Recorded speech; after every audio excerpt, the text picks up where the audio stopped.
Hamas tengah merumuskan sebuah paket proposal baru yang mencakup beberapa poin penting, antara lain pembebasan seluruh sandera, penarikan pasukan Israel dari wilayah Gaza, serta demilitarisasi kelompok bersenjata yang beroperasi di sana. Selain itu, rencana tersebut juga mengusulkan pengasingan sejumlah pemimpin militer Hamas dan pembentukan pemerintahan sipil yang baru di wilayah tersebut. Meskipun proses diplomasi terus berjalan secara intensif, ancaman eskalasi kekerasan militer masih tetap menghantui situasi. Di lapangan, militer Israel tengah mempersiapkan operasi besar-besaran di kota Gaza dengan pengerahan puluhan ribu tentara. Langkah ini berpotensi memicu krisis kemanusiaan yang jauh lebih parah, mengingat kondisi kelaparan dan jumlah korban sipil yang sudah sangat memprihatinkan. Sementara itu, Presiden AS, Donald Trump, secara terbuka menyatakan dukungannya kepada Israel. Ia menegaskan bahwa Hamas tidak bisa terus bertahan di Gaza dan memberikan peringatan bahwa pembebasan sandera tidak akan dapat terwujud tanpa adanya perubahan besar di medan perang. Pada tanggal 10 Agustus 2025, pasukan pertahanan Israel, IDF, mengonfirmasi kematian Anas el-Sharif, seorang pimpinan kelompok sel Hamas yang menyamar sebagai jurnalis senior di Al Jazeera, bersama rekannya Muhammad Karaka. Serangan udara yang sangat terarah dilancarkan di sekitar area rumah sakit Shifa di kota Gaza. El-Sharif diduga menjadi pemimpin unit yang melancarkan serangan roket Hamas, serta bertanggung jawab atas pembuatan materi propaganda, termasuk rekaman video sandera. Di bagian utara, kelompok Hizbullah menghadapi tekanan politik yang kuat dari pemerintah Lebanon agar melucuti persenjataannya. Sementara itu, Tentara Nasional Lebanon memastikan adanya koordinasi intelijen dengan pihak Israel dalam upaya pengamanan wilayah tersebut. Di panggung global, The Telegraph melaporkan bahwa mayoritas ilmuwan nuklir Iran telah dipindahkan ke vila-vila mewah di Teheran, serta beberapa kota di wilayah utara Iran, disertai penggantian pasukan pengawal guna memperketat pengamanan. Meski pemerintah Iran secara resmi menegaskan bahwa mereka tidak memerlukan senjata nuklir, aktivitas terkait program nuklir di negara tersebut tetap berlangsung tanpa henti. Di dalam negeri, Iran juga tengah menghadapi berbagai tantangan serius, termasuk gelombang panas yang ekstrim. Namun demikian, Iran tetap aktif menjalankan operasi di luar negeri, salah satunya dengan melontarkan ancaman terhadap kesepakatan damai baru antara Armenia dan Azerbaijan.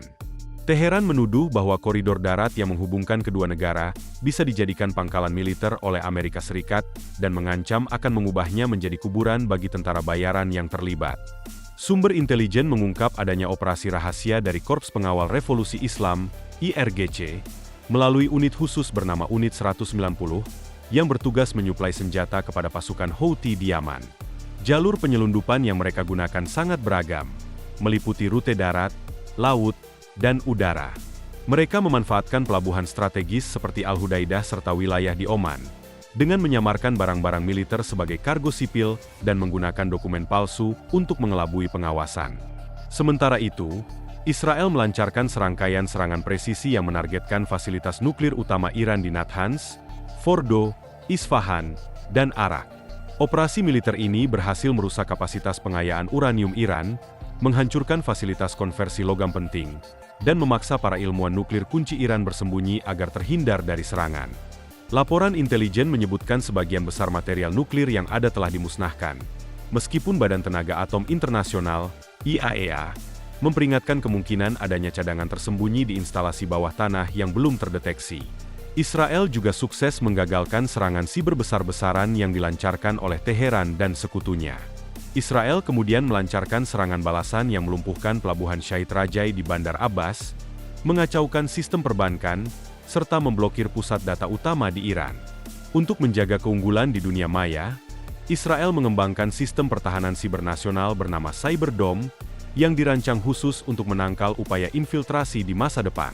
Di sisi lain, keputusan Jerman untuk memberlakukan embargo senjata terhadap Israel terkait rencana penguasaan kota Gaza memicu ketegangan diplomatik baru antara kedua negara.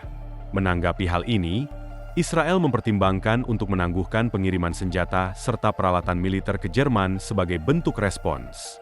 Selain itu, aktivis lingkungan asal Swedia, Greta Thunberg, mengumumkan rencana mengirim armada kapal dari Spanyol yang akan mencoba menerobos blokade di Gaza. Armada ini didukung oleh aktivis dari 44 negara, yang memicu berbagai reaksi dan respons di panggung internasional. Perang yang terjadi saat ini memasuki tahap kompleks yang merupakan gabungan dari operasi militer, manuver diplomatik, dan perang informasi. Israel menegaskan bahwa tujuan utamanya adalah membebaskan sandera, menghancurkan kekuatan Hamas, serta mencegah kembalinya ancaman terorisme ke wilayah tersebut. Namun, hasil dari operasi ini, baik di medan tempur maupun di meja perundingan, masih sangat bergantung pada perkembangan situasi dalam beberapa minggu ke depan, dengan bulan Oktober menjadi momen paling krusial yang menandai babak baru dalam konflik Gaza. Pada akhirnya, sebuah pertanyaan besar muncul. Apakah operasi ini akan menjadi langkah terakhir menuju perdamaian sejati, atau justru membuka pintu bagi siklus konflik yang lebih panjang dan rumit bagi seluruh kawasan? Kami mengundang Anda untuk membagikan pendapat Anda di kolom komentar di bawah. Jangan lupa untuk memberikan like, subscribe, dan aktifkan notifikasi agar tetap mendapatkan informasi terkini mengenai perkembangan geopolitik dan perubahan tatanan dunia yang sedang berlangsung. Terima kasih telah menyaksikan. Sampai jumpa di video berikutnya.